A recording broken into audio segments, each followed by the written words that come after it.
చేరువచ్చిన మీ అందరికీ కూడా హృదయపూర్వక వందనాలు.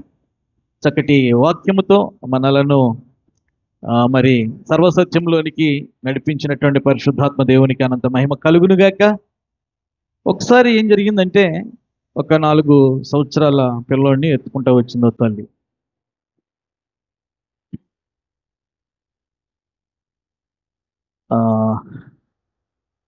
నేను అనుకున్నాను ఏదైనా బాధ ఉందేమో,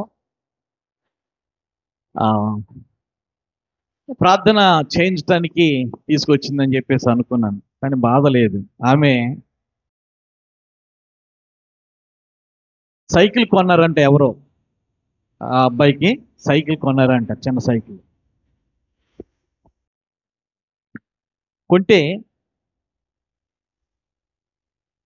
ఆమెకు తెలిసినటువంటి వాళ్ళు అన్నారంట, ఆ సైకిల్ని చూస్తున్నప్పుడు వాడు ఏడుస్తున్నాడు, ఆ సైకిల్ని చూస్తూ ఉన్నప్పుడు బెదురుతూ ఉన్నాడు, ఆ సైకిల్ ఎక్కి తొక్కితే ఎంత బాగుండును అని చెప్పి తల్లి అనుకుంటుంది. కానీ ఆ సైకిల్ని చూసేసరికి బిత్తర చూపులు చూస్తున్నాడంట. ఎవరో చెప్పారంట, పాస్టర్ గారి దగ్గరికి కానీ తీసుకుని వెళ్తే ఆయన ప్రార్థన చేస్తే ఆ వారంలోనే సైకిల్ వచ్చేస్తుంది అన్నారంట. వచ్చేస్తుందా అండి? వచ్చేస్తుందా? ఏమన్నారు? పాస్టర్ గారి దగ్గరికి తీసుకువెళ్ళినట్లయితే పాస్టర్ గారు ఏం చేస్తారు?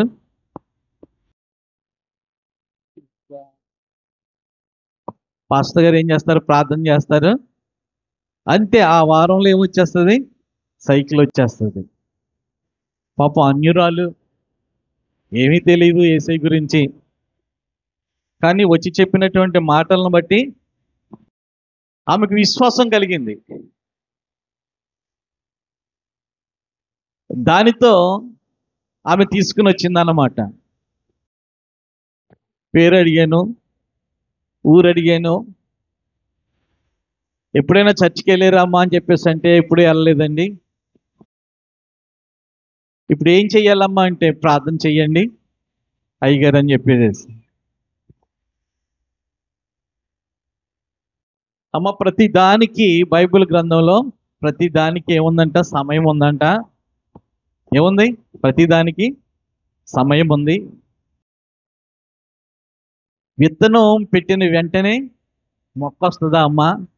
మీరు సైకిల్ కొన్న వెంటనే తొక్కేయాలని చెప్పి ఆశ బాగానే ఉంది. సైకిల్ కొనుక్కుని వచ్చారు, కానీ పిల్లోడు ఏం చెయ్యాలి? దానిని తొక్కేయాలి. వాడికి ఇంకా 4 సంవత్సరాలు కంప్లీట్ అవ్వలేదు. ఎలా అనుకుంటున్నారమ్మా మీరు అని చెప్పి ఒక వాక్యం తీసి చూపించాను. పేతురు రాసినటువంటి పత్రిక, 1 పేతురు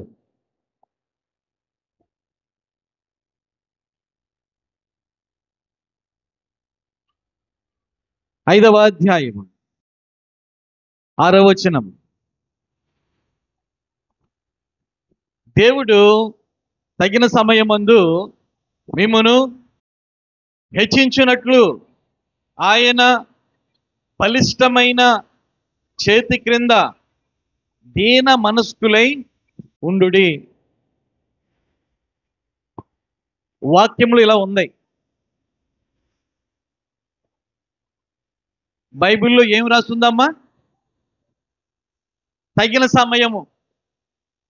పిల్లలు ఎదగటానికైనా, మొక్కలు ఫలించటానికైనా, ఒకవేళ సమాజంలో కృంగిపోయి బలహీనమైపోయి వ్యాధులతో ఉన్నటువంటి సమయంలో స్వస్థత జరగాలన్నా, ఆర్థిక పరిస్థితుల చేత పుట్టిమిట్లాడుతూ ఉన్నటువంటి వారు సంపన్న స్థితికి ఎదగాలన్నా ఏముంది?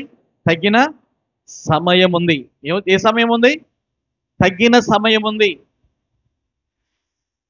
కొన్న వెంటనే సైకిల్ వచ్చేయాలని చెప్పేసి అనుకుని వచ్చారు మీరు, కానీ సమయం ఉంది. వీడికి ఆ సైకిల్ రావడానికి సమయం ఉంది. దగ్గరగా కూర్చోబెట్టి మీరు ఈ రంగు ఏంటి, ఈ చక్రాలను చూసి ఎన్ని ఉన్నాయి, ఇవన్నీ కూడా చెప్పండి పిల్లోడికి. అప్పుడు భయం అనేది పోతుంది అని చెప్పి ఏం చెప్పానంటే కాస్త మీరు కూడా ప్రభువులో నడవాలి, మీరు కూడా ప్రభు యొక్క సన్నిధికి వెళ్ళాలి. అక్కడ దైవజనుడు చెప్పుచూ ఉన్నటువంటి మాటలు మీరు వినాలి. వింటే దేవుని యందు ఏమొస్తుంది? విశ్వాసం వస్తుంది. ఏం చేతనంటే ఈ యొక్క అద్భుతమైనటువంటి దేవుడు సృష్టిని చేసినప్పుడు ఈ సృష్టిని చూచే దేవుడు ఉన్నాడు అని చెప్పి నమ్మాలి ప్రతి ఒక్కరు కూడా. చరిత్ర కాదు, చరిత్రను చూచి నమ్మకూడదు. చరిత్ర మోసపూరితమైనటువంటిది.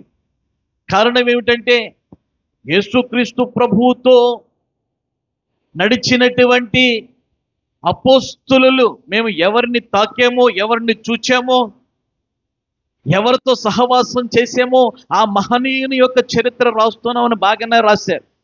కానీ అదే సమయంలో యేసయ్య అంటే గిట్టనటువంటి వాళ్ళు కూడా కొన్ని చరిత్రలు రాశారు. అవి అందుబాటులో ఉన్నాయి, ఇవి అందుబాటులో ఉన్నాయి. భక్తులకైతే యేసయ్య చరిత్ర పలానా ఆయన ఇలా చెప్పాడని చెప్పేసి అనుకుంటూ ఉన్నారు. కానీ యేసయ్య గిట్టనటువంటి వారికి ఆ చరిత్రలు ఏం చెప్తున్నాయి? యేసయ్య దేవుడు కాదు, ఆయన సామాన్యమైనటువంటి మానవుడే అని చెప్పి వాళ్ళకి ఆ చరిత్రలు చెప్తున్నాయి. చరిత్ర కాదు. దేవుడు ఏమంటున్నాడంటే రోమేలకు రాసినటువంటి పత్రికలో ఈ సృష్టిలో ఉన్నటువంటి దానిని చూచి దేవుడు ఉన్నాడు అని గ్రహించే గ్రహింపు ఎవరికైతే ఉందో వాళ్ళే మహాజ్ఞానులు. దేవునికి స్తోత్రం, హల్లెలూయా. వారే మహా తెలివైనటువంటి వారు. అర్థమవుతుంది కదా. కాబట్టి ఇక్కడ మనం చూస్తూ ఉన్నప్పుడు తల్లి తగిన సమయం అనేది ఉంది. కాబట్టి మన యొక్క బ్రతుకులు వాడిపోయినా, మన యొక్క ప్రాణాలు నీరసించిపోయినా, లేకపోతే మన యొక్క కుటుంబాలు పడిపోయినా అవి లేపబడటానికి, మనం హెచ్చించబడటానికి ఏముంది? తగిన సమయం ఉన్నది. దేవునికి స్తోత్రం, హల్లెలూయా. ఏం చెప్తానంటే పరిశుద్ధ గ్రంథమైనటువంటి బైబిలులో యోబు అనేటువంటి భక్తుడు పడిపోయాడంతే. ఎంత పడిపోయాడు అంటే, ఎంత సంపన్న స్థితిలో నుంచి పడిపోయాడు అంటే, ఎంత ఆరోగ్యంలో నుంచి పడిపోయాడు అంటే, ఎంత భక్తిలో నుంచి పడిపోయాడు అంటే, ఎంత ఉన్నతమైనటువంటి స్థితి నుండి కిందకు పడిపోయాడు అంటే చాలా దీనస్థితి, చాలా హీన స్థితి. ఒక్కసారి ఆలోచన చేయండి. 42వ అధ్యాయము 10వ వచనము 3వ లైన్ చదవండి. 42వ అధ్యాయం యోబు గ్రంథము. మరియు యోబునకు పూర్వము కలిగిన దానికంటే రెండంతలు అధికముగా యెహోవా అతనికి దయచేసెను. ఎప్పుడు వచ్చింది? యోబు గారి యొక్క సంగతి తెలియనటువంటి వాళ్ళు ఎవ్వరూ ఉండరు. దేవుని యొక్క బిడ్డలు అందరికీ కూడా ఆయన యొక్క చరిత్ర తెలుసు. ఊజు దేశములో ఆయనకు ఉన్నటువంటి సంపద ఒక్కొక్కరికి ఎవరికి కూడా లేదు. అంత ధనవంతుడు, అంత భక్తిపరుడు, అంత మంచి విశ్వాసి, దేవుని చేతే భయభక్తులు కలిగినటువంటి వాడు అని అనిపించుకున్నటువంటి వ్యక్తులు ఎవరైనా ఉన్నారంటే యోబు భక్తుడే ముందుకు వస్తాడు. దేవునికి స్తోత్రం, హల్లెలూయా. కాబట్టి ప్రియులారా, ఉన్నటువంటి ఒకే రోజున ఏమైపోయిందంటే తనకున్నటువంటి పిల్లలు చచ్చిపోయారు, తనకున్నటువంటి గొడ్డు గోద శత్రువులు తోలుకుని పోయారు, తనకున్నటువంటి ఆరోగ్యం క్షీణించిపోయింది. అటువంటి పరిస్థితుల్లో ఒక వ్యక్తి ఎలా తట్టుకోగలడు? సర్వసాధారణంగా ఒక పేదరికం నుండి ఒక ఉన్నతమైనటువంటి స్థితికి వెళితే ఆ ఉన్నతమైన స్థితి నుండి మళ్ళీ పేదరికానికి కనుక వచ్చినట్లయితే ఆ మనిషి బ్రతకగలడు. ఏం చేస్తానంటే పేదరికం ఎలా ఉంటుందో తెలుసు కాబట్టి. కానీ పుట్టినప్పటి నుంచే ధన సమృద్ధిలో ఎదుగుతూ ఉన్నటువంటి వ్యక్తి, ఇంకా అశేషమైనటువంటి ఆశీర్వాదాలు పొందుకున్నటువంటి వ్యక్తి కుదేలైపోయినట్లయితే ఆ వ్యక్తి బ్రతకటం చాలా కష్టం. ఆ వ్యక్తి అన్ని తట్టుకొని నిలబడటం అనేటువంటిది చాలా కష్టం. పైగా ఆ వ్యక్తి ఎవరికి కూడా దేవుని గురించి చెప్పలేనటువంటి పరిస్థితి. ఆశీర్వదించబడుతున్నటువంటి వ్యక్తి ఎన్నైనా చెప్తాడు కదా. ఆ, నేను ప్రార్థన చేశాను, నేను కన్నీరు కార్చాను, నేను ఉపవాసం ఉన్నాను, నన్ను ఇలాగ దీవించాడు, ఎన్నైనా చెప్తాడు. కానీ పడిపోయినటువంటి స్థితి కలిగినటువంటి ఒక ఉన్నతమైనటువంటి విశ్వాసి నలుగురికి సువార్త చెయ్యాలంటే ఎలాగా చెప్పండి? ఎలా చెప్పగలడు? ఎలా బలపరచగలడు? అటువంటి దీనస్థితికి వచ్చేసాడు. కానీ అతడు సర్వాన్ని కోల్పోయినప్పటికీ కూడా, అన్ని పోగొట్టుకున్నప్పటికీ కూడా విశ్వాసం అనేది పోగొట్టుకోలేదంట. దేవునికి స్తోత్రం చెప్పుకుందామా? హల్లెలూయా. ఎవరైనా వచ్చి అడుగుతున్నప్పుడు యోబు గారు ఏంటండి పరిస్థితి అంటే, దేవుడు ఇచ్చాడు, దేవుడు తీసుకున్నాడు, అంతే. దేవుడు ఇచ్చాడు నాకు, నేను అడగకుండానే దేవుడు ఏం చేశాడు? నాకు ఇచ్చేశాడు. నాకు ఏది కావాలో నేను అడిగినట్లయితే కొద్దిగానే నేను అడిగి ఉండేవాడిని, కానీ నేను అడగకుండానే నాకు ఏం చేశాడు? మంచి పేరు, మంచి కీర్తి, మంచి ఘనత, మంచి పిల్లలు, మంచి హోదా, మంచి పేరు, ఇవన్నీ కూడా దేవుడు నాకు ఇచ్చాడు. ఈ కష్టం వచ్చింది, నేను భరిస్తాను. ఈ శోధన వచ్చింది, నేను ఓర్చుకుంటాను. మరలా నేను నిలబడటానికి దేవుడు ఏం చేస్తాడు? అవకాశం ఇస్తాడు. ఆ తగిన సమయం వరకు నేను ఏం చేస్తాను? కనిపెట్టి ప్రార్థన చేస్తాను. దేవునికి స్తోత్రం. హల్లెలూయా. 1వ అధ్యాయం దగ్గర నుంచి 42వ అధ్యాయం వరకు వచ్చినప్పుడు ఎంత కాలం పట్టుంటుందో ఒక్కసారి ఆలోచన చేయండి. ఇదంతా చరిత్రలో మనము చూస్తూ ఉన్నటువంటి సమయంలో యోబు జీవితంలో జరిగినటువంటి సంగతి గురించి మనం వింటూ ఉన్నాం. అంటే ఒక గంటలో అయిపోతుంది చెప్పుకుంటే, ఈ స్టోరీ అంత గంటలో అయిపోతుంది. కానీ 1వ అధ్యాయం దగ్గర నుంచి 42వ అధ్యాయం చివరి అధ్యాయం దాకా చూసినప్పుడు ఎంత కాలము కనిపెట్టి ఆయన నిరీక్షించాడు. నా విమోచకుడు సజీవుడు అన్నాడు. దేవునికి స్తోత్రం. హల్లెలూయా. అంటే యేసుక్రీస్తు ప్రభువుల వారు విమోచకుడు అని తెలుసు యోబు గారికి. ఆయన చనిపోయిన తరువాత తిరిగి లేస్తాడు అని కూడా తెలుసు. సజీవుడు ఆయన. ఎందుకని ఆ యొక్క భక్తుడు ఆ ఉన్నతమైనటువంటి మాటను పంచుకున్నాడు అంటే, అతని యొక్క శరీరము దిగజారిపోయినప్పటికీ, అతని యొక్క శరీరము భయంకరమైనటువంటి హీనస్థితికి వచ్చేసినప్పటికీ కూడా అతని యొక్క ఆత్మీయ చూపు మాకు అర్థం చేసుకోండి. అతని యొక్క ఆత్మీయత ఏమాత్రము కూడా కుంటుపడలేదు. అంటే భవిష్యత్ అంతా కూడా దేవుడు ఏం చేస్తున్నాడు అంటే యోబు గారికి చూపిస్తున్నాడు అనమాట. బహుశా నాకు సాతానికి వచ్చినటువంటి పోటీలో నిన్ను నేను వాడుకుంటున్నాను రా, నీ యొక్క స్థితిని మార్చువాడును నేనే, నిన్ను ఏ విధంగా ఆశీర్వదిస్తానో కొంత సమయము పడుతుంది, కానీ నిన్ను ఆశీర్వదించకుండా ఉండను నేను, నాకు ఇష్టమైనటువంటి వాడురా నువ్వు అని చెప్పి యోబును కొన్ని ఆత్మలు బలపరిచాయి. ఆమె కొన్ని ఆత్మలు ఏం చేసినాయి? బలపరిచాయి. దేవుని చేత నువ్వు ఆశీర్వదించబడ్డవాడు కాబట్టి నువ్వు అడగకుండా దేవుడు ఏం చేశాడు? నిన్ను ఆశీర్వదించాడు. అయితే విశ్వాసములో నుండి పడగొట్టాలని సాతానుడు చాలా ప్రయత్నం చేశాడు నిన్ను. కానీ విశ్వాసము ఏమాత్రము కూడా పోకుండా దేవునికి మహిమకరంగా నువ్వు మాట్లాడుతున్నావు. చిన్న తలపోటు వస్తేనే మనం ఓర్చుకోలేం కదా. తలపోటు వస్తే మనం ఓర్చుకోలేం. కంటిలో చిన్న నలక పడితే ఓర్చుకోలేం మనం. లోపల ఉన్నటువంటి ఎముకలు కనబడేటట్లుగా కుక్కలు వచ్చి నాకుతూ ఉన్నటువంటి పరిస్థితి, ఆరోగ్యమంతా క్షీణించిపోయింది. అటువంటి సమయంలో నమ్ముకున్నటువంటి దేవుడు ఏం చేశాడు అని చెప్పి స్నేహితుల రూపంలో సాతానుడు ఆడిస్తున్నాడు ఆట. అది కూడా కొన్ని ఆత్మలు ఏం చేస్తున్నాయి? బలపరుస్తూ ఉన్నాయి. యోబు నువ్వు దిగులు పడకు, యోబు నువ్వు విశ్వాసంలో ఏదైతే చూస్తున్నావో అది పలికే. నువ్వు ఏదైతే పలుకుతావో ఆ పలుకును బట్టి దేవుడు ఏం చేస్తాడు? నిన్ను దీవిస్తాడు. దేవునికి స్తోత్రం. దేవుని బిడ్డలమైనటువంటి మనము ఆత్మలో సంపూర్ణత కలిగి మనము జీవించాలి. ఆత్మ ఏం చేస్తుందంటే మనల్ని బలపరుస్తుంది. శరీరము బలహీనము కానీ ఆత్మ సిద్ధమని చెప్పి బైబిల్ ఏం చేస్తుంది, మనకి తెలియపరుస్తుంది. ఆత్మ బలపరుస్తుంది. దేవునికి స్తోత్రం, హల్లెలూయా. కాబట్టి ప్రభువునందు ప్రియమైనటువంటి వారులారా, ఇప్పుడు కొన్ని నెలలు, కొన్ని సంవత్సరాలు గడిచిపోయాయి. ఆ సంపన్న స్థితిలో ఉన్నటువంటి స్థితి ఎరిగినటువంటి వ్యక్తి దాని ప్రకారము బ్రతికాడు.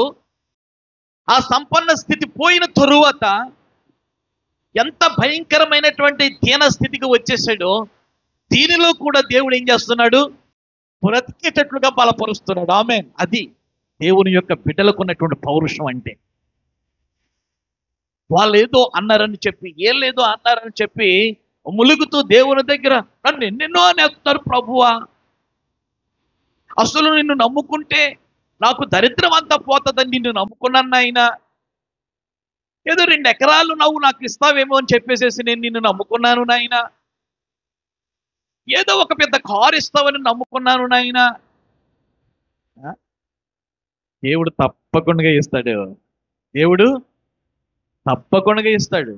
కానీ తగిన సమయం ఉంది. ఆమేన్.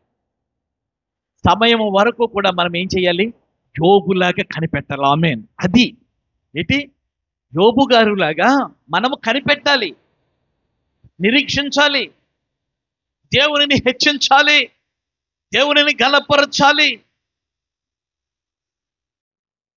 ఏం చేస్తానంటే నిజమైనటువంటి విశ్వాసురాలుగా తన భార్య తనకు ఎంతగానో ఏం చేసింది, చాకిరీ చేసింది. అటువంటి భార్యలో కూడా దురాత్మ దూరి ఏం చేస్తుంది, కించపరుస్తూ ఉంది. ఆ పరిస్థితిని కూడా కొన్ని ఆత్మలు చూపించుండొచ్చు. ఎవరికి? యోబు గారికి. గ్రహించినటువంటి మనిషి. ఎస్, మనకు కూడా దేవుడు చూపిస్తాడు. కంగారు పడిపోకూడదు, 2 మనసులు వచ్చేయకూడదు.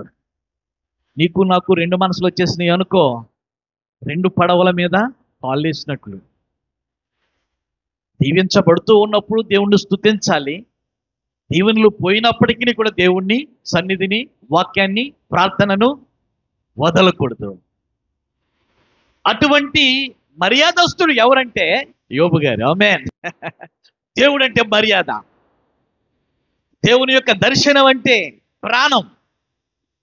అందుకనే దేవుడు మెచ్చుకొని ఆ దుష్టకాలం అంతా కూడా ఆ వ్యక్తి సహించేటట్లుగా దేవుని యొక్క దూతలను దగ్గర పెట్టి, మీరు బలపరుస్తూ ఉండండి, నా బిడ్డను బలపరుస్తూ ఉండండి, కొంతకాలం ఉంటుంది, ఈ పట్టినటువంటి శని పోతుంది, తర్వాత నేను ఉన్నతంగా దీవిస్తానని చెప్పి దేవుడు ఒకవేళ చెప్పాడేమో దేవుని యొక్క దూతలకి. ఆమేన్.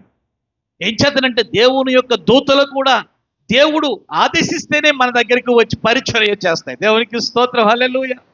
అంటే మనము పడుకున్నా, మనం లేచినా, మనం ప్రయాణం చేసినా, మనం ఏది చేసినా దేవునికి నచ్చినట్లుగా ఉన్నట్లయితే ఆ దూతలు మనల్ని విడిచిపెట్టవు. ఆమేన్.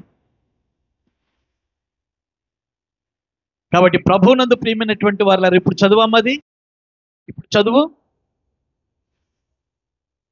నీవు యోబునకు పూర్వము కలిగిన దానికంటే 2 అంతలు అధికముగా యెహోవా అతనికి దయచేసు. ఆ 2 అంతలు ఆశీర్వాదము ఎంతో మీ అందరికీ కూడా తెలుసు. ఆమేన్ కదా. ఊజు దేశంలో అతనికి ఉన్నటువంటి సంపద ఇంకెవరికి లేదు అంటే, ఇప్పుడు ఆయన సంపద పెరిగింది కదా. ఎన్ని దేశాలను కొనే సంపద వచ్చింది? 2 దేశాలను కొనే సంపద. ప్రభునందు ప్రియమైనటువంటి వారులారా, అంచేత మనము దేవుని యొక్క భక్తి చేస్తూ ఉన్నప్పుడు మన యొక్క ఆలోచన ఏంటంటే, దేవుడిని నమ్మేసుకున్నాం కదా, అయితే పిల్లల్ని కనుక్కున్నాం మనము, పిల్లలు అది తింటలేదు, ఇది తింటలేదు, అది తొక్కట్లేదు, ఇది తొక్కట్లేదు. మన పిల్లల గురించి మొక్క వేస్తేనే ఆ మొక్క సరైనటువంటి సమయానికి వచ్చినప్పుడు కాయలు కాయకపోతే తొందర కదా, ఇంకా కాయట్లేదండి, ఇంకా కాయట్లేదండి, ఇంకా ఫలించట్లేదంటే. కానీ అలాగే నేను దేవుని యొక్క సంఘములో నాటబడినటువంటి మనము కూడా దేవుని యొక్క దృష్టిలో మొక్కలు లాంటి వాళ్ళమే కదా. ఆ మొక్కలు దీవించబడటానికి, ఫలించడానికి ఎరువు ఏంటంటే దేవుని యొక్క వాక్యము. ఈ వాక్యములో బలపడే కొద్దీ కూడా దేవుడు ఏం చేస్తాడంటే ఆ సమయాన్ని బట్టి మనల్ని ఏం చేస్తాడు, పుష్పించేటట్లుగా, కాసేటట్లుగా, ఫలించేటట్లుగా, వ్యక్తిగతంగాను, కుటుంబ పరంగాను, సంఘ పరంగాను దేవుడు ఏం చేస్తాడు, యోబులా దీవించును గాక. ఆమేన్, హల్లెలూయా. ఇంకొక వ్యక్తి గురించి చెప్పాలని అనుకుంటూ ఉన్నాను. దేవునికి స్తోత్రం, హల్లెలూయా. యోసేపు గారి యొక్క జీవితంలో ఈయన ఎవరంటే మరియమ్మ భర్త కాదు. ఈ యోసేపు గారు ఎవరండి? ఈయన యాకోబు గారి యొక్క కుమారుడు, అబ్రహాము గారి యొక్క మానవుడు. ఆమేన్. అబ్రహాము గారి యొక్క మానవుడు. ఈ యోసేపు గారి యొక్క జీవితం ఎంతవరకు వెళ్ళింది అంటే చదవండి. ఈ ఆదికాండము 41:41. ఆదికాండము 41:41. మరియు ఐగుప్తు దేశానికి సంబంధించినటువంటి ఫరో చక్రవర్తి, చూడుము, ఐగుప్తు దేశమంతటి మీద నిన్ను నియమించి ఉన్నాను. యోసేపుతో చెప్పాను. చాలండి. యోసేపు గారితో ఐగుప్తు దేశానికి సంబంధించినటువంటి ఫరో ఏమంటున్నాడు తెలుసా? నీకు సింహాసనం ఇచ్చేసాను. దేవునికి స్తోత్రం, హల్లెలూయా. అంటే ఆ స్థాయికి వెళ్ళడానికి ఎంత సమయం పట్టిందంటారు? యోసేపు గారికి ఎంత కాలం పట్టిందంటారు? ఎన్నో శ్రమలు, ఎన్నో కష్టాలు. నిజానికి తన యొక్క జీవితంలో దేవుడు చెప్పినటువంటి ఆ స్థాయి నేను అందుకోలేనేమో అన్నటువంటి పరిస్థితి కూడా వచ్చింది. ఎవరికండి? యోసేపు గారికి. అన్నల చేతిలోనే నేను చచ్చిపోయాను, దేవుడు ఏదో నాకు కళ ఇచ్చాడు, కానీ ఆ కళ యాదృచ్ఛికం అంతే. ఆ కళ ఏదో నన్ను ఏదో మభ్య పెట్టడానికి ఆ కళ వచ్చినట్టుగా ఉంది నాకు, అంతే. కానీ ఇప్పుడు నాకు క్లోజ్ అయిపోయింది నా చాప్టర్ అని అనుకున్నాడు, అంతే. అన్నలు కొట్టేసేసి ఆ గోతులో వేసేసేసి, అన్నల్లారా నన్ను రక్షించండి అని చెప్పి ప్రాకులాడినప్పటికీ కూడా అన్నల యొక్క మనసు ఏమాత్రం కూడా మారలే. చూడండి, అప్పుడే తన యొక్క ప్రాణం పోయింది. ఏం చేయాలి? కొర ప్రాణంతో వదిలేశారట. మరలా దాంట్లో ఒకడికి దయ కలిగి, వీడు ఇక్కడే చచ్చిపోతే బాగుండదు కదా, వీడి ద్వారా మనం కొంచెం డబ్బు సంపాదించుకుందాం. ఇలా కొంతమంది వ్యాపారస్తులు వెళ్తారు కదా, ఇస్మాయిల్కి మనం అమ్మేద్దాం అని చెప్పేసి అమ్మేశారు. చూడండి, అమ్మేశారు. అమ్మేసినటువంటి పరిస్థితుల్లో తీసుకుని వెళ్తున్నటువంటి వారు ఒక బానిసగా మనం అమ్మేద్దామని చెప్పేసి కొంత రేటుకి, కొంత లాభానికి ఏం చేశారు, వాళ్ళు అమ్మేశారు. ఎవరు కొనుక్కున్నారు? పోతీఫర్ కొనుక్కున్నాడు. పోతీఫర్ అంటే ఫరో సైన్యంలో ఒక సైన్యాధ్యక్షుడు,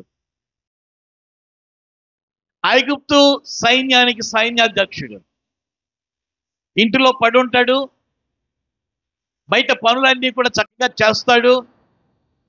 బానిసే కదా అని చెప్పి ఏం చేశాడంటే, బానిసలను ఎంత హింసిస్తారో, ఎంత నరకం చూపిస్తారో మనందరికీ కూడా తెలుసు.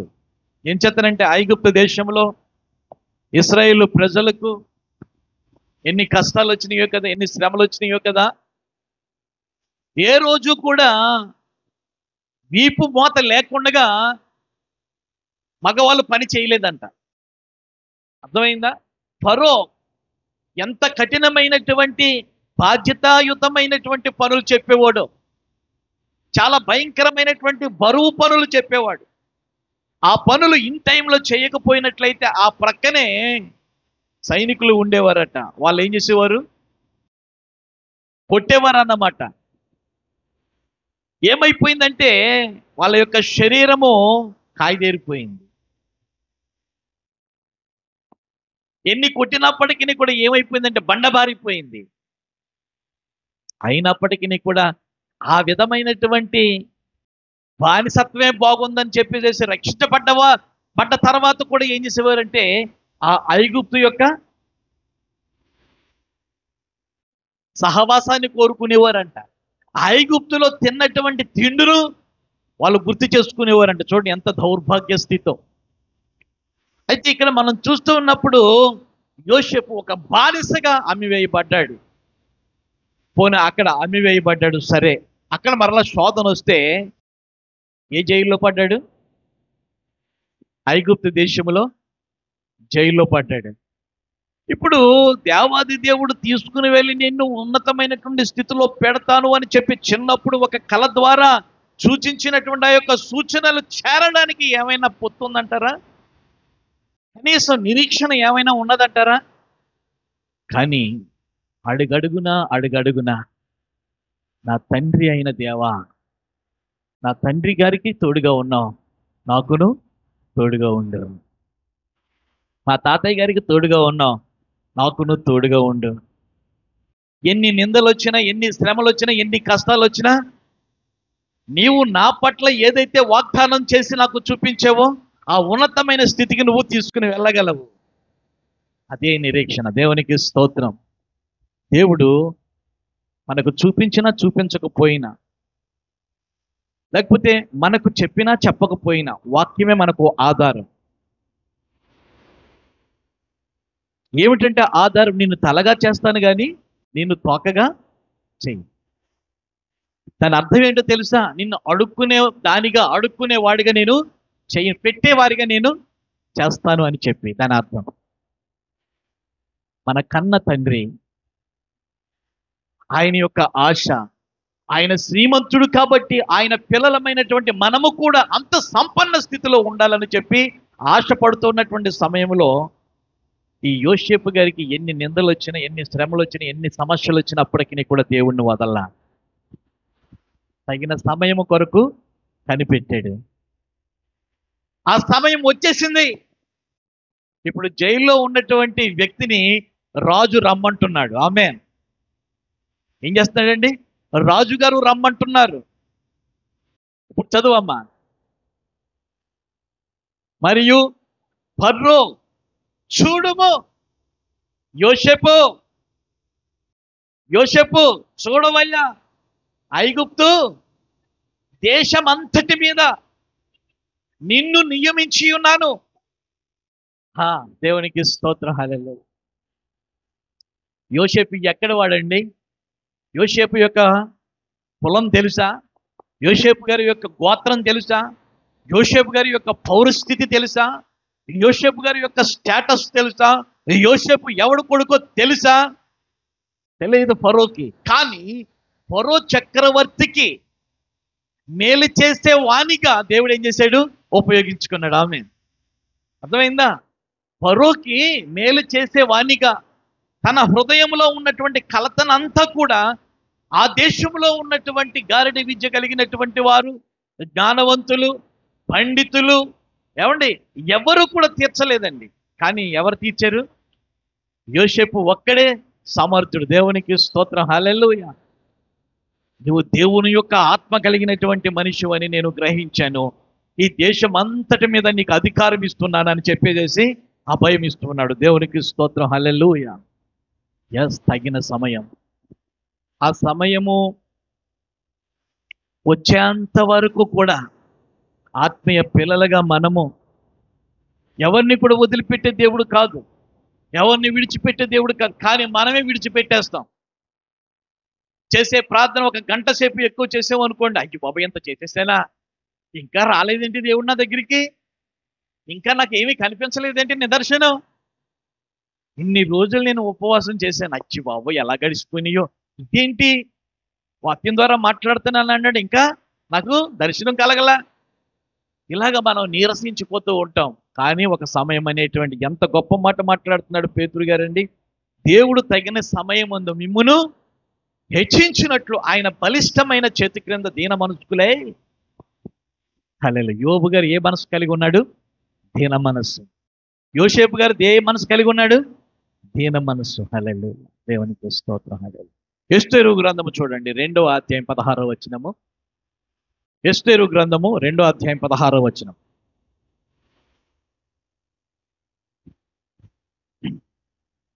రెండో అధ్యాయం 16వ వచనం. ఈ ప్రకారము ఎస్తేరు రాజైన అహశ్వారోషు ఏలుబడి యందు ఆ ఆ ఆ ఆ ఆ ఆమేన్. ఆ ఆ ఆమేన్. ఇక్కడ చూడండి, రాజుగారి యొక్క దయ బాగా అర్థం చేసుకోండి. అహశ్వారోషు యొక్క దయ ఎవరు పొందుకున్నారంట? ఎస్తేరు గారు పొందుకున్నారంట. ఎస్తేరుతో ఎంతమంది ఉన్నారో ఇంకా కన్యకలు అక్కడ బాగా అర్థం చేసుకో. అక్కడ ఇంకా ఎస్తేరు అమ్మగారితో ఇంకా ఎంతమంది కన్యకలు ఉన్నారు? ఏం చేతనంటే రాజుగారికి రాణిగారు కావాలి. రాణిగారు కావాలి కాబట్టి చాలా మంది అమ్మాయిలు పోటీలో ఉన్నారు. ఆ అమ్మాయిలు అందరూ కూడా పోటీలో ఉన్నారు. కానీ అదే పరిస్థితిలో ఎస్తేరమ్మ కూడా ఏం చేసింది? పోటీకి వచ్చింది. యవన ప్రాయంలోనికి వచ్చింది. పెంచుకుంటున్నటువంటి పినతండ్రి మొర్దెకై గారు ఏం చేశారంటే వివాహం చెయ్యాలి కదా. ఏం చేస్తారంటే చిన్నప్పుడే తల్లిదండ్రులు ఏమైపోయారు? ఎస్తేరుకి పోయారు, చనిపోయారు. ఆ బాధ్యత అంతా కూడా మరి మొర్దెకై గారు తన మీద వేసుకొని ఆ అమ్మాయిని దత్తత తీసుకొని ఆత్మీయతలో పెంచాడు, ప్రార్థనలో పెంచాడు, ఉపవాసంలో పెంచాడు, కన్నీటితో పెంచాడు. దేవునికి స్తోత్రం, హల్లెలూయా. యవన ప్రాయంలోనికి వచ్చినది పిల్ల, అప్పుడు వివాహము చెయ్యాలి. ఎంత ప్రార్థన చేస్తుంటాడో మొర్దెకై. మన పిల్లల గురించి కూడా అలా చెయ్యాలి. ఆమె మన పిల్లల గురించి కూడా కన్నటువంటి తల్లిదండ్రులు, ఎదుగుతున్నటువంటి యవ్వనస్తులు కూడా ప్రార్థనాపూర్వకంగా కనిపెట్టి ఏం చేయాలంటే దేవుణ్ణి అడగాలి. వివాహానికి కూడా తగిన సమయం ఉంటుంది కదా. ఆ సమయం ఏదో వచ్చేసింది. ఎవరికి?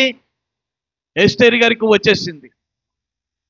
అయితే దేవుడు ఇచ్చినటువంటి అలంకరణ చాలు నాకు అని చెప్పి రాజుగారు ప్రొవైడ్ చేసినటువంటి అలంకారిక సంబంధించినటువంటి వస్తువులను విడిచిపెట్టి దేవుడు నాకు ఇచ్చినటువంటి సహజ సౌందర్యంతో నేను వెడతాను అని చెప్పి ఏం చేసిందో తెలుసా?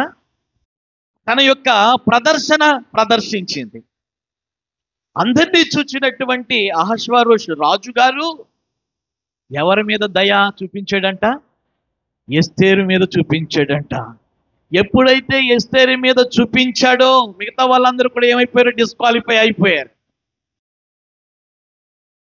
పైన హెయిర్ స్టైల్ దగ్గర నుంచి కింద తొడుక్కున్నటువంటి జోళ్ళు వరకు కూడా, పాదరక్షల వరకు కూడా టిప్ టాప్గా అక్కడ వాళ్ళు ప్రదర్శించారేమో. కానీ దైవ లక్షణాలు కలిగినటువంటి ఎస్తేరు ఏం చేసిందో తెలుసా? తనకున్నటువంటి అలంకారముతో దేవునిని దర్శించినప్పుడు, దేవునికి స్తోత్రం, హల్లెలూయా. బాగా అర్థం చేసుకోండి. దేవుని యొక్క అనుగ్రహానికి మనం పాత్రులం అవ్వాలి అంటే మనల్ని ఏం కోరుకున్నాడు తెలుసా? నీకున్నటువంటి అలంకారము దీన మనస్సు. హల్లెలూయా. ఏం కోరుకుంటున్నాడు? నీకున్నటువంటి అలంకారం ఏంటో తెలుసా? దీన మనస్సు.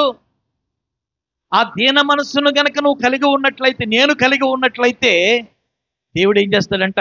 ఆ కుటుంబంలో కానీ, ఆ సంఘములో కానీ, ఆ సమాజంలో కానీ, ఆ గ్రామంలో కానీ ఉన్నతమైనటువంటి స్థాయికి తీసుకుని వెళ్తాడు. అందరూ కూడా ఈ యొక్క అమ్మాయిని ఇన్సల్ట్ చేసి ఉండొచ్చు బహుశా. ఏం చేస్తారంటే కొన్ని ప్రాంతముల నుండి వచ్చినటువంటి అమ్మాయిలు అందరూ కూడా ఒకే చోట ఉన్నారు కదా. ఒకే చోట రాజుగారు పెడుతూ ఉన్నటువంటి ఆహారము తింటూ ఉన్నారు, పానీయము తాగుతూ ఉన్నారు. రాజుగారు చూసుకునే సమయము ఆసన్నము వరకు కూడా వాళ్ళు రకరకాలుగా ముస్తాబులు అవుతూనే ఉన్నారు. ఆ చేరి ఉన్నటువంటి ఆ పిల్లలందరూ కూడా ఎస్తేరుని ఏం చేసేవారో తెలుసా? ఇన్సల్ట్ చేస్తుంటారు బహుశా. ఏం ముఖం పెట్టుకుని వచ్చావు నువ్వు? ఆశ అయితే ఉండాలి, ఇంత ఆశ? అసలు నిన్ను దత్తత తీసుకున్నటువంటి మొర్దెకైకి ఏముంది? వెనకాల ఆడవాళ్ళు నిన్నేమన్నా చూసారా? అసలు నువ్వు ఏమాత్రం చదువుకున్నావు? అసలు పెద్దలతో నువ్వు ఎలాగ మాట్లాడాలో నీకేమన్నా తెలుసా? మేము సంపన్న స్థితిలో నుండి వచ్చాం, మాకు కల్చర్ అంతా తెలుసు, ఎవరితో ఎలా మాట్లాడాలో, మేము ఎలా పడగొడతావో చూసేవా రాజుగారిని? ఈ విధంగా కాస్త మాటలు మాట్లాడి ఉండవచ్చేమో అని నేను అనుకుంటున్నాను. ఈ వస్తువు ఉన్నటువంటి బాణాలన్నీ తగులుతున్నాయి. అనవసరంగా నేను వచ్చేనేమో, అనవసరంగా నన్ను పెంచినటువంటి తండ్రి నన్ను ఇక్కడికి పంపించేడేమో. దేవునికి స్తోత్రం, హల్లెలూయా.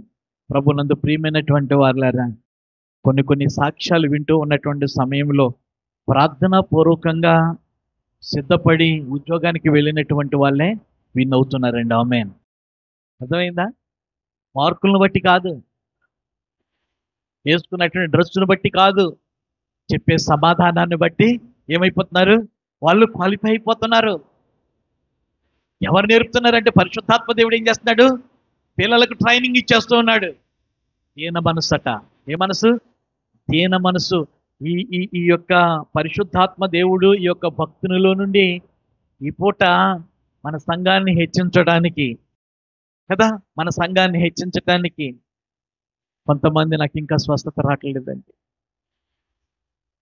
కొంతమంది ఇంకా నాకు ఇల్లు లేదండి, కొంతమంది అయితే ఇంకా నాకు పెళ్ళయింది కానీ పిల్లలు ఇవ్వట్లేదండి, అయ్యో నేను వివాహం కోసం ఎదురు చూస్తున్నానండి, అయ్యో నేను చదువుకున్నానండి ఇంకా ఉద్యోగం. నిరుత్సాహపడవద్దు. ఈ ఉదయకాల సమయంలో మీతోటి దేవుడు మాట్లాడుతున్నాడు. తగిన సమయం వరకు కూడా ఎలా ఉండాలి? ఆయన ఆయన చేతుల క్రింద, బలిష్టమైనటువంటి చేతుల క్రింద ఒదిగొందాం. దేవునికి స్తోత్రం, హల్లెలూయా. కాళ్ళ దగ్గర ఎద్దు దయించి. కానీ నువ్వు నమ్ముకున్నటువంటి దేవుడు నిన్ను అనాథగా చేయడు. ఆయన నమ్మదగ్గ దేవుడు. నీలో నమ్మకాన్ని చూస్తున్నాడు, నిరీక్షణను చూస్తున్నాడు. తగిన సమయం వరకు నువ్వు ఉంటావా, ఊడిపోతావా? నిన్ను బలపరచడానికి వాక్యాన్ని ఇచ్చాడు. ఎస్తేరు మీద అనేక బాణాలు, అవిశ్వాసము. ఎందుకు వచ్చా లేదు, ప్రార్థనా పరుడు. నన్ను పెంచినటువంటి వాడు ఎవరు? ప్రార్థనా పరుడు. నా తండ్రి నా కోసం ఏం చేస్తున్నాడు? ప్రార్థన చేస్తూ ఉన్నాడు. నేనే సెలెక్ట్ అవుతున్నా. ఆమేన్, హల్లెలూయా. నేనే రాణినవుతాను ఈ దేశానికి. ఆమేన్. నన్నే ఏం చేస్తాడు? రాణిగా నిలబెడతాడు. ఆమేన్, హల్లెలూయా. మీ జనాల్లో కూడా అదే విశ్వాసంతో మాట్లాడాలి. మీ గృహంలో కూడా అదే విశ్వాసంతో మాట్లాడాలి. ఆమేన్, హల్లెలూయా. దీవించబడినప్పుడు అనేక మాటలు మనం చెప్తాం, కానీ కృంగిపోయినప్పుడే మనం చెప్పాలి. దేవునికి స్తోత్రం. యోబు చెప్పాడు అలాగే. యోసేపు గారు నిరీక్షణతో కనిపెట్టాడు, ఉన్నతమైనటువంటి స్థాయికి వెళ్ళిపోయాడు.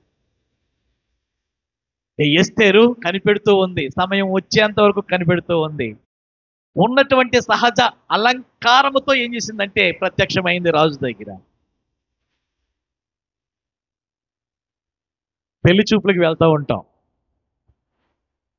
పెళ్లి చూపులకు వెళుతూ ఉన్నటువంటి సమయంలో వేసుకున్నటువంటి డెకరేషన్ ఏదైతే ఉందో అమ్మాయి, పెళ్ళి అయ్యేంత వరకు ఉంటుందండి. ఆ డెకరేషన్ ఎక్కడ ఉంటుంది? పెళ్ళి అయ్యేంత వరకు ఉంటుంది. కానీ పెళ్ళి అయిపోయిన తర్వాత గంట్లు ఏంటి, ఇవన్నీ కూడా బయటపడతా ఉంటాయి. ఏం చేతనంటే పెళ్లి చూపులలో ఒక తలుపు, ఒక చుక్కలాగా మనం కనిపించాలి, ఒక అందంగా కనిపించాలి, రమ్యంగా కనిపించాలని చెప్పి ఎన్నెన్నో డెకరేషన్లు చేసుకుంటూ ఉంటారు. కానీ సహజ గుణంతో దేవునికి స్తోత్రం, హల్లెలూయా. పాస్టర్ గారు నేను ఎప్పుడు చూసినా తెలుసా? రాత్రి 12 గంటలకి ట్యూబ్ లైట్ వెలుగులో చూశాను నేను. ఆమేన్ చెప్పండి. పెళ్లి చూపులకి వెళ్ళినప్పుడు ఇక్కడి నుంచి వెళ్ళడమే 11 అయిపోయిందండి. 7 బస్సులు మారాం. 7 బస్సులు మారాం. అయినప్పటికీ కూడా పెళ్లి చూపులు ఆ రాత్రి పెట్టారు. సరిగ్గా 12 అయిపోయింది. దేవునికి స్తోత్రం, హల్లెలూయా. దేవాది దేవుడు ఏం చేశాడంటే ఆ అమ్మాయిని చేసుకో అని చెప్పి ప్రేరేపణ ఇచ్చాడు. సిద్ధపడి నేను వెళ్ళలేదు, నా తల్లి పంపించింది. ఆమె నా తల్లి పంపించింది. ఆమె చేస్తున్నటువంటి ప్రార్థన దేవునికి స్తోత్రం. ప్రభునందు ప్రియమైనటువంటి వారిలో ఒక సిద్ధపాటు. ఏమి తలుకులు బెలుకులు ఏం కాదు, నార్మల్ అంతే, ఎలాగుందో అలాగా, అప్పటికి ఇప్పటికి ఒకే రీతి. సో ఇప్పుడు వచ్చినటువంటి టెక్నాలజీని బట్టి అర్థమవుతుంది కదా, ఈ పూసుకునే సౌందర్య క్రీములు వీటి వల్ల ఏమవుతుందంటే కాస్త అందం అనేటువంటిది కొట్టొచ్చినట్లుగా కనబడుతున్నప్పటికీ కూడా కాస్త అవిశ్వాసము, కాస్త నిరీక్షణ కోల్పోయే స్థితికి ఈ బిడ్డ వచ్చినప్పటికీ కూడా నాది చెమట పట్టిన గ్యారంటీ కలర్. ఆమె హల్లెలూయా. ఏంటండి, నాకు చెమట పట్టినప్పటికీ కూడా గ్యారంటీ కలరు. కాబట్టి వీళ్ళకి ఏసీలు కావాలేమో, కానీ నాకు ఏది కూడా అవసరం లేదు. వీళ్ళకి ఇసురే వాళ్ళు ఉన్నారు, కానీ నాకు ఎవరు కూడా అవసరం లేదు. దేవునికి స్తోత్రం. నేను ఇలాగే వెళ్తాను ప్రభువా, రాజుగారికి దయ కలిగేటట్లుగా చెయ్యి. ఆమె అలాగే వెళ్ళింది. ఇప్పుడు చదువమ్మా, ఆ దయ అనేటువంటి మాట చదవండి. ఈ ప్రకారము ఎస్తేరు రాజైన అహష్వారోషు ఏలుబడి యందు 7వ సంవత్సరమున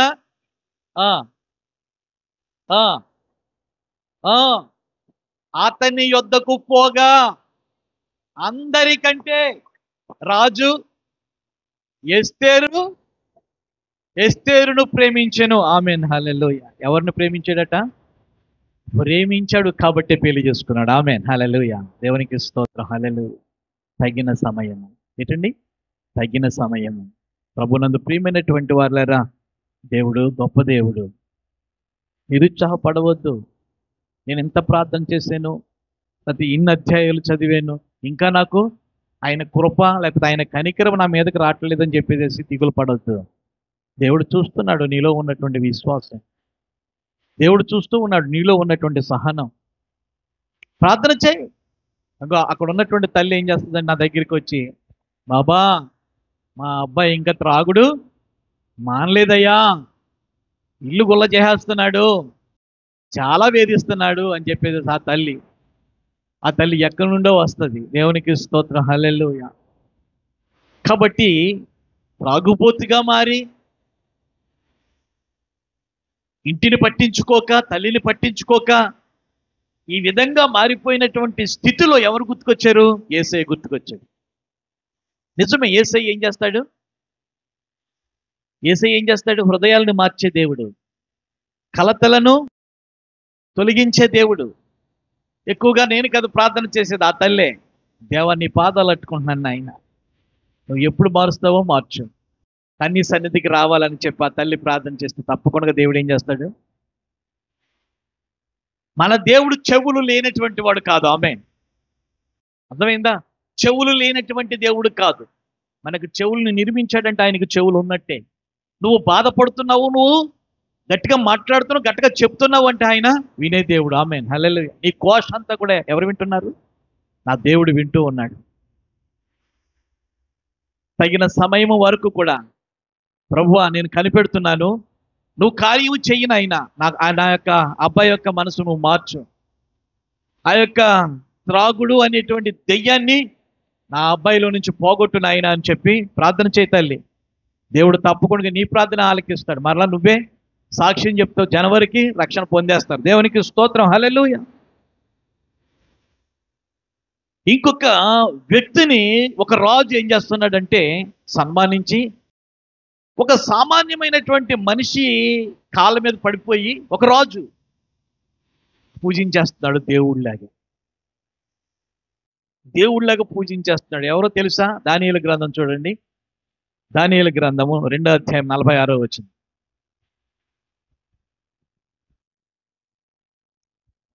అంతటా రాజైనటువంటి నెబుకద్నెజరు గారు దానియేలు గారి మీద సాష్టాంగ నమస్కారం చేసి అతనిని పూజించి నైవేద్య ధూపములు అతనికి సమర్పింప ఆజ్ఞాపించెను. చూడండి, ఒక సామాన్యమైనటువంటి వ్యక్తి దానియేలు అంటే కదా, ఒక సామాన్యమైనటువంటి వ్యక్తి. దేశానికి సంబంధించినటువంటి వ్యక్తి ఎవరు? నెబుకద్నెజర్ రాజు గారు. ఎక్కడైనా రాజులైనటువంటి వారు సామాన్యమైనటువంటి మనుషులకు సాష్టాంగ నమస్కారం చేస్తారా? కాళ్ళ మీద పడతారా? బాబు నన్ను క్షమించు నాయనా అని చెప్పేసి అంటారా? ఈ కార్యం ఎవరు చేశారు? ఎందుకు చేశాడు? ఎందుకు చేశాడు? దానియేలు అంటే చాలా ఇష్టం దేవునికి. ఆమె అర్థమైందా? ఆ, దానియేలు గారు అంటే దేవునికి చాలా ఇష్టం, చాలా ఇష్టం. అంత ఇష్టత కలిగినటువంటి వారిగా మనం ఉన్నప్పుడు నీ భర్త నిన్ను ద్వేషించవచ్చు, కానీ నీ భర్త నిన్ను ఏం చేస్తాడు? ప్రేమిస్తాడు. ఆమేన్, హల్లెలూయా. నీ పిల్లలకు నువ్వు అయిష్టమేమో, కానీ దేవునికి ఇష్టమైనప్పుడు ఆ పిల్లలకి నువ్వు ఇష్టమైపోతావు. దేవునికి స్తోత్రం, హల్లెలూయా. ఒకవేళ నువ్వు ఉద్యోగం చేస్తున్నటువంటి సమయంలో నీకు ఉన్నటువంటి బాసు నీ మీద వ్యతిరేకిగా ఉన్నాడేమో, కానీ దేవుని నమ్మిన తర్వాత దేవునికి ఇష్టడుగా గనక ఇష్టడులుగా గనక జీవించినట్లయితే నీ బాస్ ఏం చేస్తాడో తెలుసా? నిన్ను ఎత్తుకుని పడేస్తాడు. దేవునికి స్తోత్రం, హల్లెలూయా. ప్రభునందు ప్రియమైనటువంటి వారులారా, దానియేలు గారు పడినటువంటి బాధ, దానియేలు గారికి వచ్చినటువంటి శోధన అంతా ఇంత కాదు. ఎంచేతనంటే ఈ యూదుల పిల్లలకు ఒక దేశం అంటూ ఉంది, ఒక దేవాలయం అంటూ ఉంది, ఒక గ్రంథం అంటూ ఉంది, ఒక యాజకుడు అంటూ ఉన్నాడు.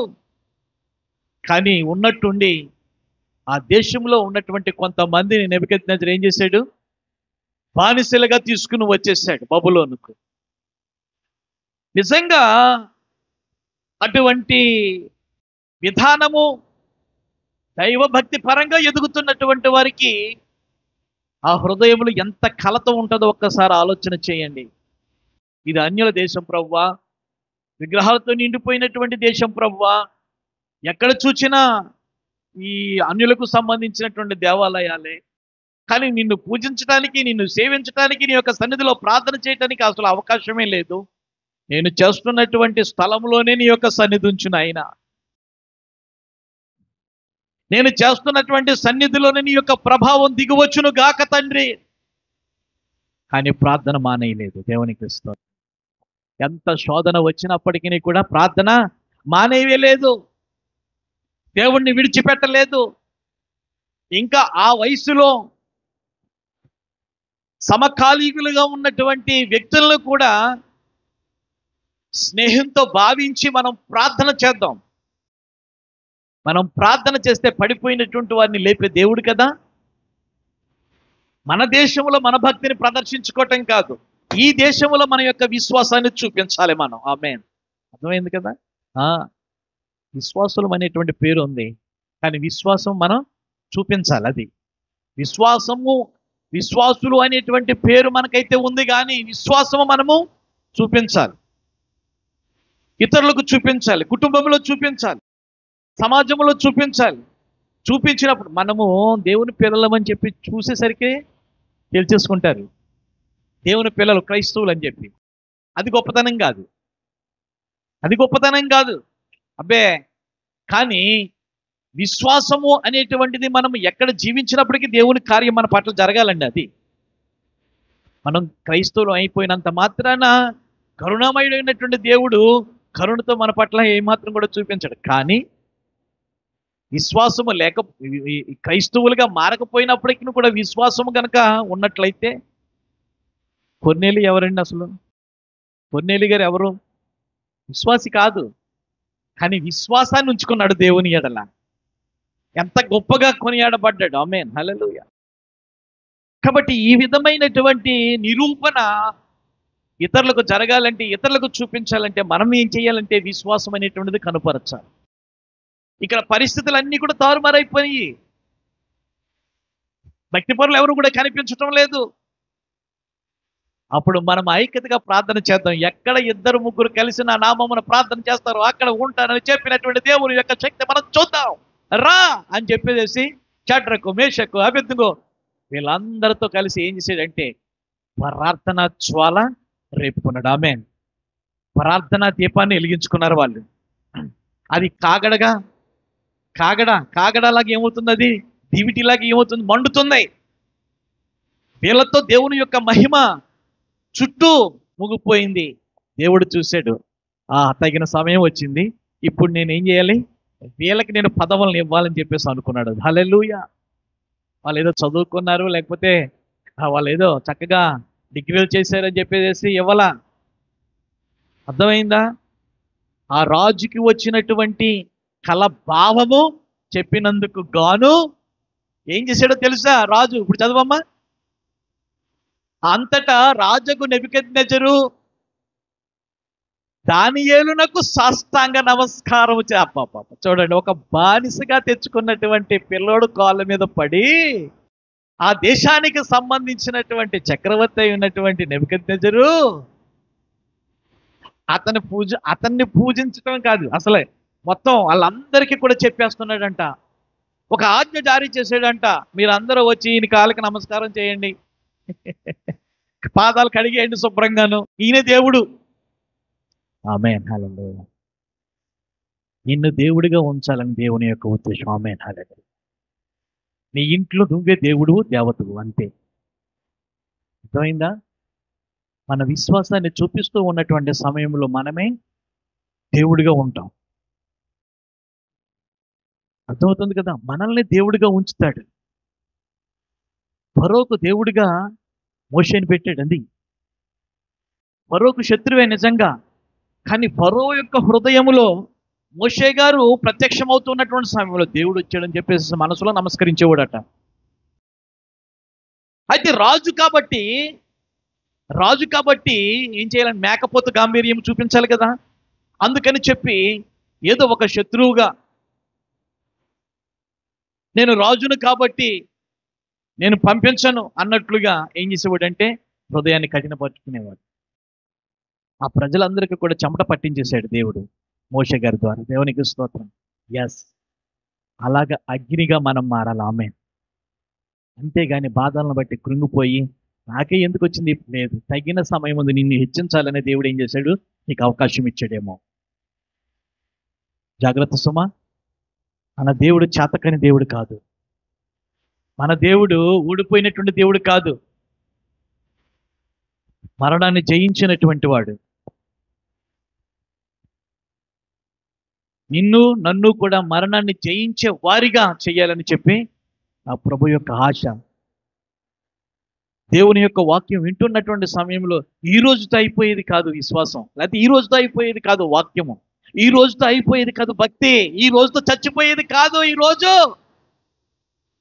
దేవుడు వచ్చేంత వరకు, మనం ప్రాణం పోయేంత వరకు కూడా నీ విశ్వాసాన్ని నువ్వు కాపాడుకొని నేను హెచ్చించాలని చెప్పి చూస్తున్నానని చెప్పి పరిశుద్ధాత్మ దేవుడు కోరుకుంటున్నాడు. ఎలా ఉందాం మనము? ఆ తగిన సమయం వరకు కూడా కనిపెట్టలేకపోయారు. ఎవరో తెలుసా? యూదా ఇస్కరియోతు. ఆ తగిన సమయం వరకు కూడా కనిపెట్టలేకపోయారు అననీయ సపీరాలు. ఆ తగిన సమయం వరకు కూడా కనిపెట్టలేకపోయాడు ఎవరండి? గెహజీ. ఆ తగిన సమయం వరకు కనిపెట్టలేకపోయాడు కయ్యను. అక్రమ మార్గంలో వెళ్ళిపోయి నేను హెచ్చించబడాలి, నేను ఆశీర్వదించబడాలి, నేను కుబేరుని అయిపోవాలని చెప్పి వాళ్ళు ఏం చేశారో తెలుసా? పక్కదారుల్లో పోయి భ్రష్టులైపోయారు. అక్రమదారుల్లో ఎంత ఎదిగినప్పటికీ కూడా అదంతా కూడా ఎలా ఉంటుందో తెలుసా? శాశ్వతంగా ఉండదంట. తరతరాలు మన తర్వాత మన పిల్లలు అనుభవించే ఆస్తికి కర్తలుగా చేస్తాడంట. ఆమేన్ చెప్పండి. దేవునికి స్తోత్రం. హల్లెలూయా. ద్వితీయోపదేశకాండము 28వ అధ్యాయం చదువుతూ ఉన్నప్పుడు అవేనండి, అవే ఆశీర్వాదాలు, తరతరాలు. కాబట్టి అటువంటి గొప్ప ఆశీర్వాదాలు ఇచ్చే దేవుని యొక్క చేతిలో మనం ఉన్నాం. ఆయన కృపకు మనం పాత్రలం అవ్వాలి. తగిన సమయం వరకు కూడా మనం వేచి ఉండాలి. దేవా, నువ్వు ఆశీర్వదించే వరకు కూడా నేను దీన మనసు కలిగి నేను ఉంటాను. నన్ను ఆశీర్వదిస్తావు, నా కుటుంబాన్ని నా సంఘాన్ని ఆశీర్వదిస్తావు. విశ్వాసంతో ప్రార్థన చేయండి. నీకున్నటువంటి రోగం పోతుంది. నీకున్నటువంటి శోధనను దేవుడు ఏం చేస్తాడు? తీసివేస్తాడు. నిన్నే సమాజంలో ఏం చేస్తాడంటే ఒక గుర్తింపు. యోబుకి ఇచ్చినటువంటి ఆశీర్వాదం కంటే ఎక్కువ ఆశీర్వాదం దేవుడు మనకి ఇస్తాడు. దేవునికి స్తోత్రం చెప్పుకుందామా? అందరూ కూడా తలలో వచ్చిన ప్రార్థన చేసుకుందాం. ఇవాళ ప్రత్యేకమైనటువంటి దినము కాబట్టి విశ్వాసాన్ని పోగొట్టుకోకుండా, దేవా నీవు నాకు ఇచ్చినటువంటి తలంతుని నీ కొరకు నేను వాడుకుంటాను. ఇంతవరకు మమ్మల్ని నీతిగా, పరిశుద్ధతగా మమ్మల్ని నిలబెట్టావు. నీ శ్రేష్టమైనటువంటి వాక్యము ద్వారా మమ్మల్ని బలపరిచావు. అయ్యా, ఇంతవరకు నేను నిన్ను వేధించానేమో, ఒకవేళ నిన్ను శోధించానేమో, నన్ను క్షమించు నాయనా. ప్రతి ఒక్కరు కూడా అడగండి దేవుని. నీ మనసును నేను గాయపరిచానేమో, ఒకవేళ అడ్డదారుల్లో నేను ఒక ఉన్నతమైనటువంటి స్థితికి వెళ్ళాలని చెప్పి నేను ప్రయత్నం చేస్తున్నానేమో, వద్దు నాయనా, వద్దు నాయనా. ఒకేసారి నేను ఎదిగినట్లయితే పడిపోతాను. తగిన సమయంలో నువ్వు దీవించినట్లయితే అది శాశ్వత కాలము, తరతరాలు దీవెనకరంగా ఉంటుంది నాయన, ఆశీర్వాదకరంగా ఉంటుంది నాయన, ఆరోగ్యకరంగా ఉంటుంది నాయన. దైవజనులు చెప్పారు. నేను ఎప్పటి నుంచి నేను మారుతున్నాను నాయన. తగిన సమయంలో యోబును దీవించినట్లుగా, తగిన సమయంలో యోసేపును దీవించినట్లుగా, తగిన సమయంలో ఎస్తేరును దీవించినట్లుగా, తగిన సమయంలో దానియేలును దీవించినట్లుగా, అయ్యా తగిన సమయంలో నీ చేతిలో ఉన్నటువంటి నన్ను కూడా దీవిస్తావని నమ్ముచున్నానయ్యా.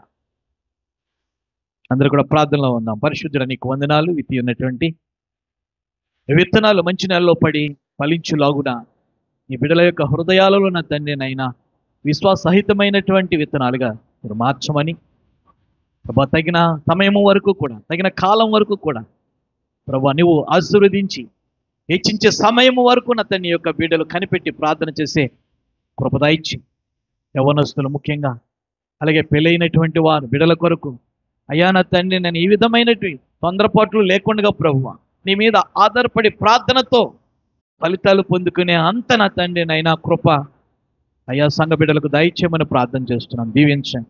యేసే నామములో కోరి ప్రార్థన చేస్తున్నాను పరమ తండ్రి. ఆమేన్.